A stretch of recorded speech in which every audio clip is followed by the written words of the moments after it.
I remember the exact second my life split into before and after. It was a Tuesday.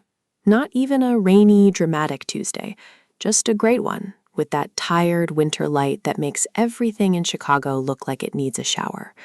I was standing in my kitchen on the north side, in that little apartment I could barely afford, the one with the leaky faucet and the radiator that clanked all night. My phone buzzed with a text from my mom, Carol. She never let me call her mom. She said it made her feel old. The text said, "Call me now, urgent." My stomach dropped, because Carol never said urgent. Carol never said please or thank you or I love you. Carol mostly said things like, "You look tired," or "Is that what you're wearing?" or "Why can't you be more like your sister?" My sister, Lauren, the golden one, the one with the husband in finance and the house in Naperville and the 2 kids who looked like they'd been airbrushed straight out of a catalog. I called Carol back, standing there in my sweatpants, with coffee going cold on the counter. She answered on the first ring. Her voice had that tight sound, like she was holding something back, something big. She said, "I need you to come over tonight. Your father and I have news." I asked what kind of news. She said, "Just be here at 7. And then she hung up. No goodbye. Carol never did goodbyes either. She just ended calls like she was hanging up on a telemarketer. I stared at my phone for a long time. My mind started spinning out all the usual fears. Cancer, divorce, bankruptcy. My dad had been quiet lately, more quiet than usual. Richard was a good man, a tired man. He'd spent 30 years working for the city, managing some department no one thought about. He came home at 5:15 every day. He mowed the lawn every Saturday. He loved Carol in a way that looked exhausting, like trying to hold water in your hands. I thought about not going. I was good at not going. I'd built a whole life around avoiding Carol's house, that big colonial in Edison Park with the perfect landscaping and the kitchen that was always ready for a party that never included me. I was the daughter who didn't fit, the one who dyed her hair purple in high school and dated the guy with the motorcycle and went to state school instead of Northwestern like Lauren, the one who worked at a nonprofit making $38,000 a year helping women get housing, the one who was still single at 32 while Lauren had her second kid. Carol loved to mention all of this, not directly. She was too smart for that. She would say things like, "I just want you to be happy." And what she meant was, "I want you to be Lauren." But something in her voice that afternoon scared me, so I showered. I put on my nice jeans and a sweater that didn't have any holes. I blew out my hair. I looked at myself in the mirror and tried to see what Carol saw. A disappointment. A reminder that her jeans hadn't turned out perfect the second time around. My boyfriend Jake texted me from work. He said, "Dinner tonight?" He was a good guy, a kind guy. He worked in IT and he loved me in that patient, steady way that sometimes made me feel claustrophobic and sometimes made me feel like the luckiest woman alive. I told him I had to go to my parents, and he said, "Good luck, you'll need it." He knew Carol. Everyone knew Carol. The drive from my apartment to Edison Park took 40 minutes in evening traffic. I spent most of it trying to figure out what the news could be. My dad had just turned 60. Maybe he was retiring. Maybe they were selling the house. Maybe Lauren was pregnant again. The last one made me feel something sharp in my chest. Not jealousy exactly, just that old familiar ache of being the one who never quite arrived. I pulled into the driveway at 6:55. The house looked the same as always. White shutters, perfect lawn, a wreath on the door because Carol was the kind of woman who had a wreath for every season. Winter berries in December, dried flowers in March, a flag for the 4th of July. I sat in my car for 5 minutes just breathing. Then I walked up to the front door and let myself in. The smell hit me first. Pot roast. Carol always made pot roast when she had something serious to say. It was like her version of a truth serum. She would fill your belly with comfort food and then drop a bomb. I found her in the living room. She was sitting on the couch with her hands in her lap. She looked smaller than I remembered. That was the first thing that felt wrong. Carol always took up space. She commanded rooms. She made you feel like you were in her home as a guest, not as family. But tonight, she looked almost fragile. Her hair was perfectly blown out, her makeup was perfectly done, but her eyes were red, like she'd been crying. My dad came in from the kitchen. He had an apron on over his button-down. He wiped his hands on a dish towel and gave me a smile that didn't reach his eyes. "I'm glad you came," he said. He hugged me. It was a real hug, not his usual pat on the back. That was the second thing that felt wrong. Lauren wasn't there yet. I asked where she was. Carol said, "She's coming. She's bringing the kids." My heart started beating faster. If Lauren was bringing the kids, then this wasn't bad news. This was something else, something that needed witnesses. I sat down in the armchair across from Carol, the one she hated me sitting in because it left a dent in the cushion. She didn't say anything about it tonight. She just looked at me, really looked at me, like she was seeing me for the first time, or maybe like she was seeing someone else entirely. Lauren arrived at 7:15 with the kids and her husband Mike. The twins were 4 years old, and they exploded into the living room like tiny hurricanes. Lauren kissed Carol on the cheek and hugged Dad, and gave me a look that said, "Do you know what this is about?" I shook my head. Mike stood by the door looking uncomfortable. He always looked uncomfortable around Carol. She had that effect on people. Carol told us to sit down, all of us, even the kids. She pulled a chair into the middle of the room. My dad stood behind her with his hand on her shoulder. I had never seen them like that before. United, intentional, scared. She looked at me first, then at Lauren, then back at me. Her mouth opened and closed twice before any sound came out. Carol never struggled for words.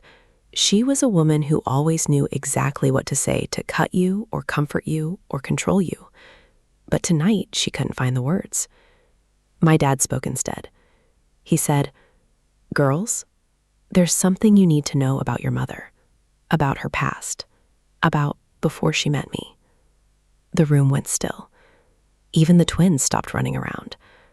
Lauren grabbed Mike's hand. I felt my own hands start to shake, so I tucked them under my legs. Carol took a breath. She said, "When I was 20 years old, I was in a relationship with a man named Charles. I was young and stupid, and I thought I was in love. He was older than me. He was rich. He was married." The word married hung in the air like smoke. Lauren made a small sound. I couldn't tell if it was surprise or disgust. Carol kept going. Her voice got steadier the more she talked, like she'd been rehearsing this speech for decades. She said, "Charles got me pregnant. I was terrified. I was 21 and alone, and he made it very clear that he would not leave his wife. He gave me money, a lot of money. He told me to go away, to start over somewhere else, to never contact him again." I looked at Lauren. Lauren looked at me. We were both doing the math in our heads. Carol said, "I moved to Chicago. I changed my name. I told everyone I was a widow. And then 9 months later, I had a baby girl. A beautiful baby girl with dark hair and blue eyes. And I looked at that baby and I knew I couldn't raise her alone. I couldn't give her the life she deserved. So I made a decision. My heart was pounding so hard I could hear it in my ears. I knew it was coming. I could feel it like a train barreling down the track right at me. Carol said, "I gave the baby up for adoption. I signed the papers and I walked away, and I never looked back. Not once. Not until 3 weeks ago when I got a letter from a lawyer saying that Charles had passed away, and that his will named me as the mother of his child, and that his child had been looking for me for 25 years. The room was silent. The twins had stopped moving. Mike's face was pale. Lauren's eyes were wide. My dad was crying. I had never seen my dad cry. Not at funerals, not at graduations, not ever. Carol turned to me. Her eyes were wet. Her lip was trembling. She said, "Emily, that baby was you. You aren't my daughter, not biologically. You aren't Richard's daughter either. You aren't Lauren's sister. You are the daughter of a man named Charles Whitmore III, a billionaire from Boston who died 3 weeks ago and left you $25 million. The world tilted. I grabbed the arms of the chair to keep from falling. $25 million. Billionaire. Boston. None of it made sense. I looked at Lauren. Her face had gone through about 10 emotions in 3 seconds. Surprise, confusion, something else I couldn't name, something that looked like relief. I looked at my dad, Richard, the man who had coached my soccer team and taught me to ride a bike and held my hair back when I had the flu in 9th grade. He was crying openly now. He said, "I've always loved you like my own. You have to know that. You are my daughter. You will always be my daughter." But I wasn't. That was the point. I was the daughter of some dead billionaire in Boston, a man who had paid my mother to go away, a man who had never wanted me, a man who had died with my name in his will. I stood up. My legs felt like rubber. I said, "I need to go." Carol said, "Emily, please stay." I said, "I need to go." I walked out of the living room, past Lauren, past Mike, past the twins who were staring at me with those big, innocent eyes. I walked out the front door and got in my car and drove. I didn't go home. I couldn't go home. Home was that tiny apartment with the leaky faucet and the clanking radiator and the life I thought I had. The life of a struggling nonprofit worker with too much student debt and a boyfriend who wanted to marry her but couldn't afford a ring. None of that was real anymore. It had never been real. I drove to the lakefront. I parked my car and walked down to the beach. It was February in Chicago. The wind was brutal. The lake was frozen at the edges. I sat on a bench and I cried. Not pretty crying, ugly crying. The kind where you can't breathe and your face swells and you make sounds you didn't know you could make. $25 million. I couldn't wrap my head around it. I had spent my whole life scraping by. I had $6,000 in my savings account. I had credit card debt from a medical bill 3 years ago. I had a car with a dent in the bumper and a check engine light that had been on for 8 months. And now I had $25 million from a father I had never met. Charles Whitmore III. I pulled out my phone and Googled him. The results were overwhelming. He was old money, Boston Brahmin, private schools, Ivy League, a mansion on Beacon Hill, a summer house on Martha's Vineyard, a yacht, a private jet. He had been married 3 times. He had 2 sons from his first marriage. They were in their 40s now. They ran his company. They lived in the world I had only ever seen in movies. And I was his daughter, the secret one, the one born to a 21-year-old girl he had paid to disappear. The lawyer called me the next morning. His name was Harold Finch. He was old. His voice crackled like old paper. He said, "Miss Whitmore, I am so glad to finally reach you. Your father spoke of you often. He regretted his decision every day of his life. He wanted to find you, but he was afraid. He wanted to reach out, but he didn't know how. So he did the only thing he could do. He put you in his will.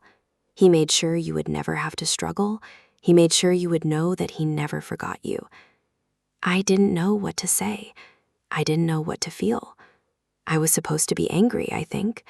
I was supposed to hate this man for abandoning my mother, for paying her off, for pretending I didn't exist. But all I felt was confused and tired and very, very small.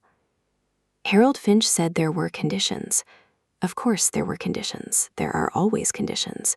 He said your father wanted you to meet the family. He wanted you to come to Boston. He wanted you to see where he lived. He wanted you to understand who he was. And he wanted you to take a DNA test. Not because he doubted you, but because the family would doubt you. His sons would doubt you. And he wanted there to be proof, for your sake. A DNA test, of course. Even from the grave, Charles Whitmore III was making me prove myself, making me earn his money, making me jump through hoops. I said yes anyway. I don't know why. Maybe it was the money. Maybe it was curiosity. Maybe it was some deep buried need to belong somewhere, to be part of something bigger than my leaky faucet and my clanking radiator, and my mother who never wanted to be called Mom. Harold Finch said he would send a car for me. A car. For me. Emily the disappointment, Emily the failure, Emily who had never been enough for anyone. Now I was getting a car. Jake came over that night. I told him everything. He sat on my couch with his mouth hanging open for a full 10 seconds after I finished. Then he said, $25 million? I said yes. He said, "Emily, that's insane." I said, "I know." He said, "What are you going to do?" I said, I don't know. He said, I'll go with you to Boston if you want. I said I needed to go alone. He looked hurt. I could see it in his eyes, but I couldn't explain it to him. I couldn't explain that I had spent 32 years being defined by other people, by Carol, by Lauren, by the world that told me I wasn't good enough. And now I had to go meet my dead billionaire father's family. I had to find out who I was when no one was telling me who to be. He said, okay. He said, I love you. He said, come back to me. I said I would, but I didn't know if it was true. Boston was everything I expected and nothing I expected. It was cold and old and beautiful, the kind of cold that seeps into your bones. Harold Finch met me at the airport. He was a small man with kind eyes and a limp. He drove me to the Whitmore estate on Beacon Hill. I had never seen anything like it. It was a brownstone, but not just any brownstone. It took up half a block. It had iron gates and a courtyard and a doorman for a private home. Inside, it was worse. Marble floors, chandeliers, paintings that looked like they belonged in museums, a staircase that curved up to the second floor like something out of a movie. I felt like I was trespassing, like someone was going to tap me on the shoulder and ask me to leave. Harold Finch introduced me to the staff first. There was a butler named Winston, a housekeeper named Maria, a chef named Pierre. They all looked at me with the same expression, curious, polite, waiting to see what I would do. Then he introduced me to the family, the stepsons, Alexander and William. They were both in their 40s, both tall, both handsome in that New England way, like they'd been bred for success. Alexander was the older one. He had a wife named Catherine and 2 kids in boarding school. William was the younger one. He was divorced. He had a reputation. I could tell just by looking at him. They shook my hand. They smiled. They said, welcome to Boston. But their eyes were cold. I could feel them sizing me up, evaluating me, deciding if I was a threat. Alexander said, so you're the one, the secret daughter, our father's shame. He said it with a smile, but it wasn't a nice smile. It was the kind of smile that says, I know something you don't know. William said, you look just like him. The eyes, the way you stand, it's uncanny. He sounded almost sad. Almost, but not quite. I didn't know what to say. I had never been in a room with people like this. People who grew up with money and power and the expectation of success. People who had never worried about a leaky faucet or a check engine light. I felt like a fraud, like they could smell the thrift store clothes and the student loan debt on me. Harold Finch said the DNA test would be done that afternoon, a simple cheek swab, results in 48 hours. He said once the results confirmed my parentage, the money would be released. $25 million, minus taxes, minus legal fees, but still an amount so large I couldn't comprehend it. I spent those 48 hours in a guest room that was bigger than my entire apartment. It had a king-sized bed with sheets that cost more than my rent. It had a bathroom with heated floors and a shower with 6 different settings. It had a closet full of clothes that Maria had bought for me because I had shown up with a suitcase that had a broken zipper. I didn't sleep. I couldn't sleep. I kept thinking about Carol, about the look on her face when she told me the truth, about the way she said, "You aren't my daughter, not biologically," as if that was the only thing that mattered, as if the 32 years she had raised me didn't count, as if every meal she cooked, every bandage she put on my scraped knees, every time she sat in the audience at my school plays meant nothing. I kept thinking about Richard, the man who had loved me anyway, the man who was crying in the living room while his wife told me I was a stranger. I kept thinking about the way he hugged me, the way he said, "You are my daughter." I wondered if he still believed that. I wondered if I still believed it. I kept thinking about Lauren, the look on her face, that flicker of relief, as if she had been waiting her whole life for me to turn out not to be her real sister, as if my existence had been a stain on her perfect life, something to be removed. On the second day, Harold Finch came to my room with an envelope. His face was unreadable. He said, "Miss Whitmore, the results are in." I said, "Okay." He handed me the envelope. I opened it with shaking hands. The DNA test confirmed that Charles Whitmore III was my biological father. 99.99% probability. There was no mistake. I was his daughter, his secret, his regret, his heir. But that wasn't the only thing in the envelope. There was another document, a letter from Charles, written on heavy cream paper with his name embossed at the top. I read it alone in that giant guest room with the heated floors and the 6-setting shower. My dear daughter, I wrote this letter knowing I might never have the courage to send it. I am not a good man. I have done terrible things. But the worst thing I ever did was let you go. I have watched you from a distance for years. I know about your life. I know about your struggles. I know about Carol and Richard and Lauren. I know you have never felt like you belonged. I know because I have never felt like I belonged either. I was born into a family that valued money over love. I married women who valued status over connection. I raised sons who value power over people. I have spent my whole life surrounded by everything and feeling nothing. Except when I think of you. When I think of the daughter I never held, the daughter I never got to know. That is my only regret. And so I am leaving you everything. Not just the money, but the truth.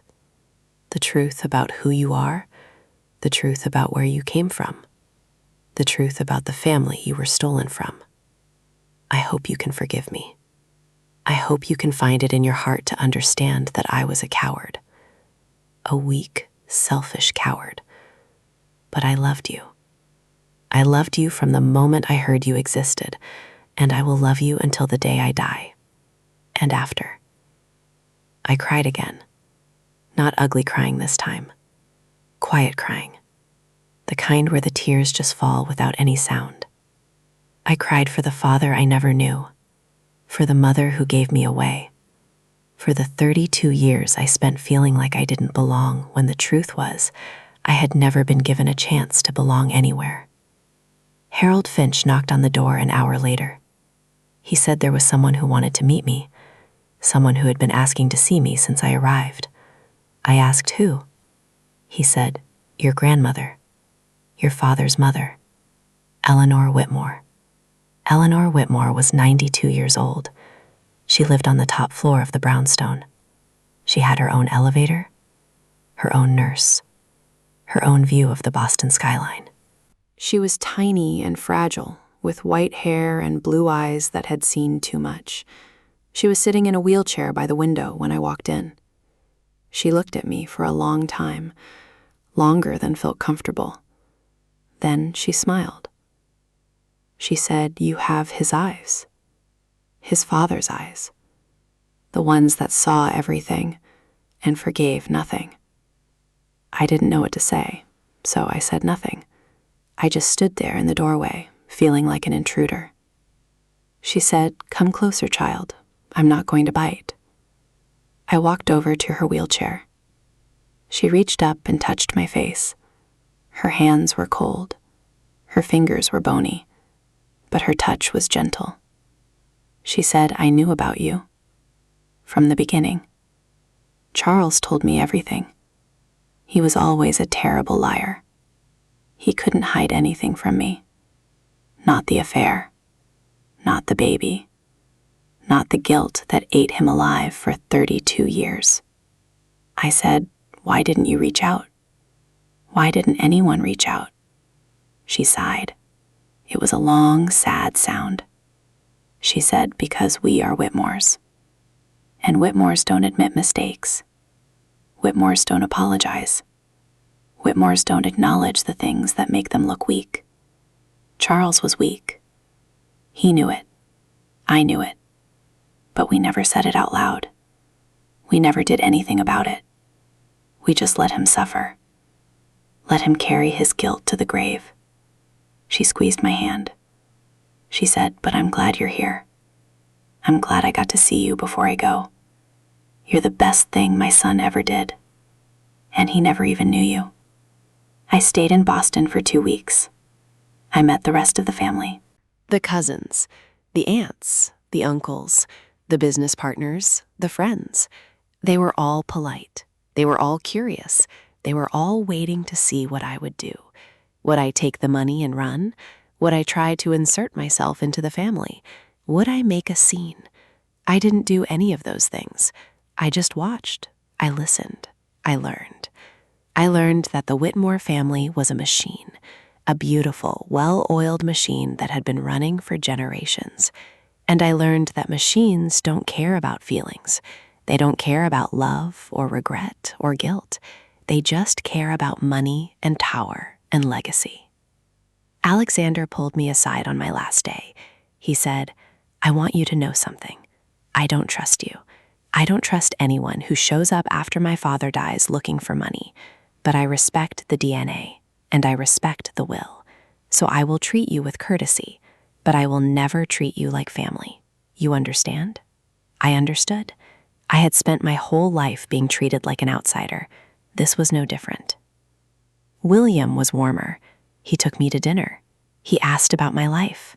He seemed genuinely interested, but there was something in his eyes, something calculating, like he was looking for an angle, a way to use me, a way to make sure I didn't threaten his position. The day I left Boston, I went to see Charles's grave. It was in a cemetery outside the city, the kind of cemetery where all the headstones are old and grand. The kind of cemetery where you can feel the weight of history pressing down on you. I stood in front of his grave for a long time. I didn't know what to say. I didn't know what to feel. I was angry. I was sad. I was grateful. I was confused. I was all of it at once. Finally, I said, "I forgive you." I don't know if I meant it. I don't know if I'll ever mean it. But I said it anyway, because he was dead, and because I was tired of carrying anger that wasn't mine to carry. I flew back to Chicago the next day. The money was in my account. $25 million.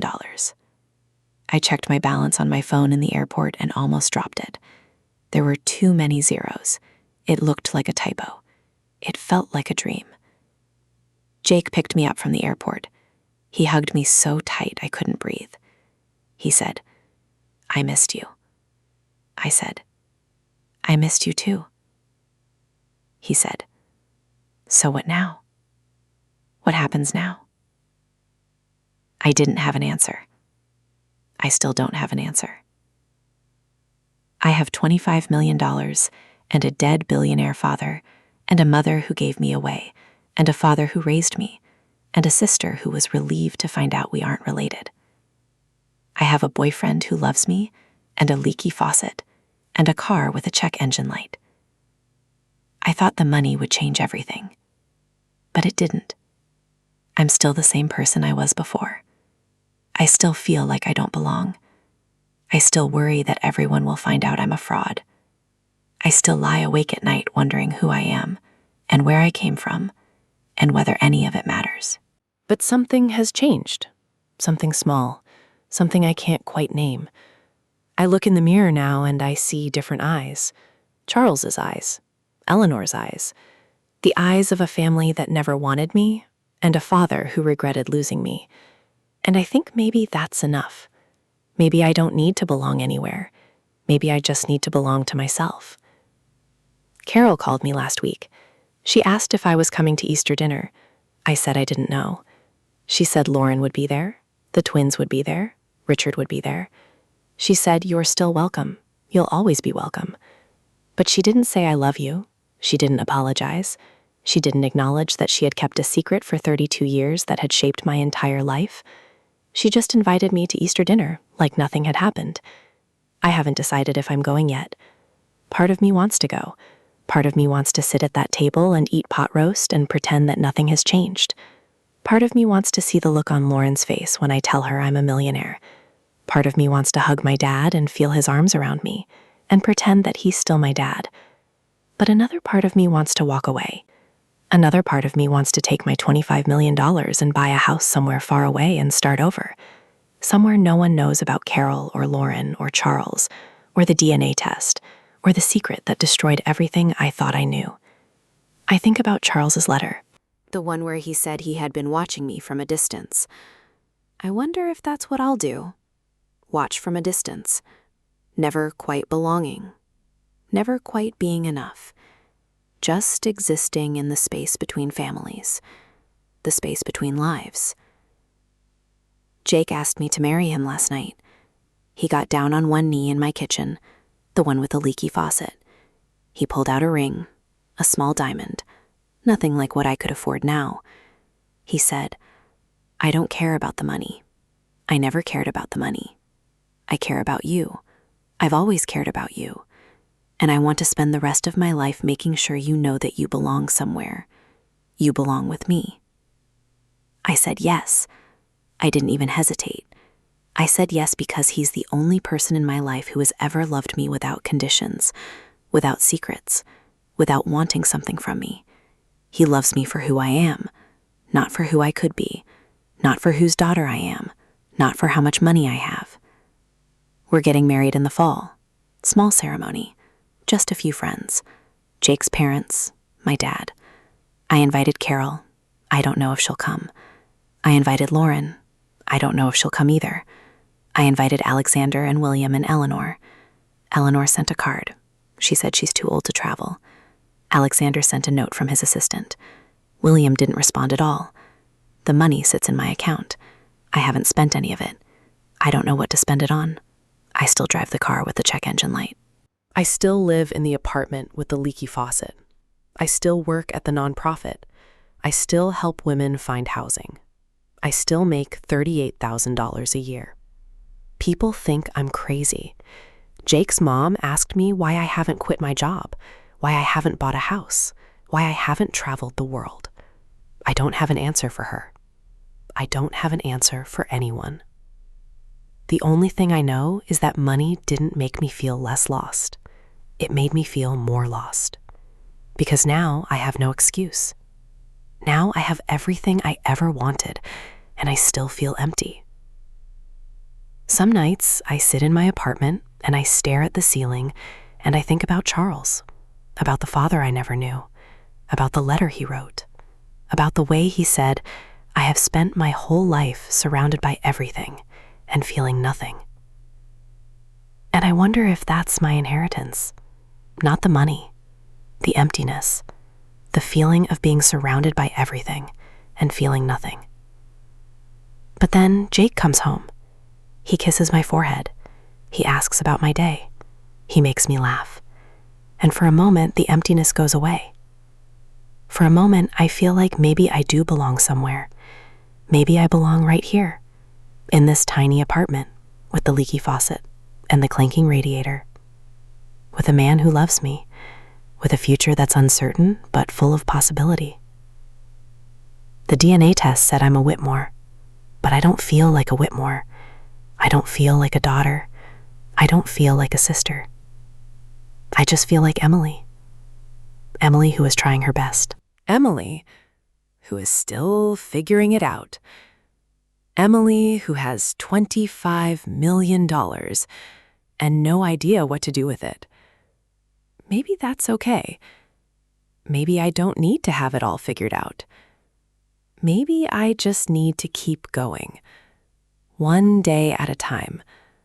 One leaky faucet at a time. One moment of love at a time. Carol called me again this morning. She said she wants to have lunch, just the two of us. She said she has something she needs to tell me. Something important. Something about the adoption. Something she's never told anyone. I said, okay. I said, I'll meet you on Saturday. She said, thank you. And then she hung up. No goodbye. Some things never change. I'm scared to find out what she's going to tell me.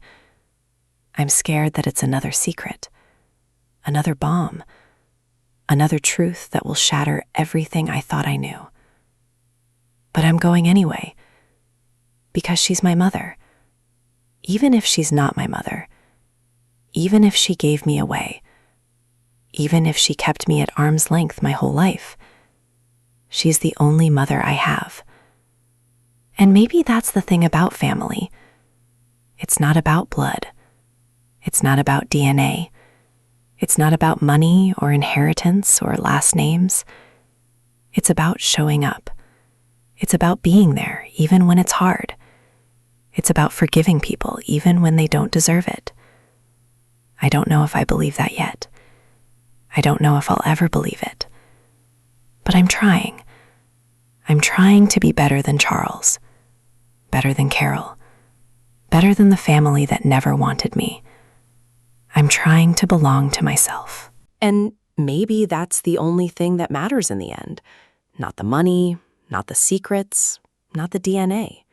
Just the person you decide to be. Just the life you choose to live.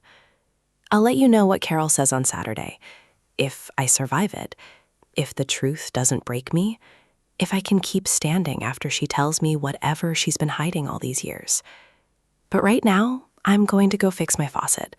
I'm going to take Jake's advice and call a plumber. I'm going to spend some of that money on something practical, something that makes my life a little easier, something that reminds me that I deserve good things, even if I don't always feel like I do. $25 million, a dead billionaire father, a mother who gave me away, a sister who was relieved, a dad who cried, a grandmother who touched my face and said I was the best thing her son ever did. It's a lot. It's too much. But it's my life, and I'm going to live it, one day at a time, one leaky faucet at a time, one moment of love at a time. Because in the end, that's all any of us can do. Just keep going. Just keep trying. Just keep believing that somewhere out there we belong, even if we haven't found it yet, even if we never do. I belong to Jake. I belong to my dad. I belong to the women I help at work. I belong to the city I love even when it's freezing cold. I belong to the life I'm building, one small moment at a time. And maybe someday I'll belong to myself, really truly belong, not because of a DNA test. Not because of a will, not because of money or family or anyone else's approval, but because I decided I was enough, because I looked in the mirror and saw someone worth loving. That's the real inheritance, not the 25 million, the chance to decide who I want to be, the freedom to choose my own family, the courage to keep going, even when everything falls apart. Charles Whitmore III left me a fortune, but he also left me a question. Who am I without the money? Who am I without the secrets? Who am I when no one is watching? I'm still figuring it out. I'll probably be figuring it out for the rest of my life. And honestly, that's okay. That's more than okay. That's the whole point. So here I am, Emily, daughter of a billionaire, daughter of a woman who gave me away, daughter of a man who raised me, fiancé of a man who loves me, owner of a leaky faucet and a broken car, and a bank account that says I never have to worry again. But I still worry. I still wonder. I still cry in the middle of the night sometimes. I still feel like I don't belong. And that's my story. That's the truth. That's the confession I never thought I'd make. The DNA test said I was family, but family is more than blood. Family is more than money. Family is the people who show up, the people who stay, the people who love you even when you're hard to love. I don't know if Carol will ever be that for me. I don't know if Lauren will ever see me as her sister. I don't know if Alexander and William will ever accept me as part of their world, but I know Jake will. I know my dad will. I know Eleanor will from her wheelchair with her cold hands and her gentle touch. And maybe that's enough. Maybe that's more than enough. Saturday is coming. The lunch with Carol, the new secret, the next chapter. I'll be there. I'll listen. I'll try not to cry. And then I'll come home to Jake, to my apartment, to my life, to the person I'm becoming. And I'll keep going, because that's what you do. That's what we all do. We keep going, we keep loving, we keep trying to belong.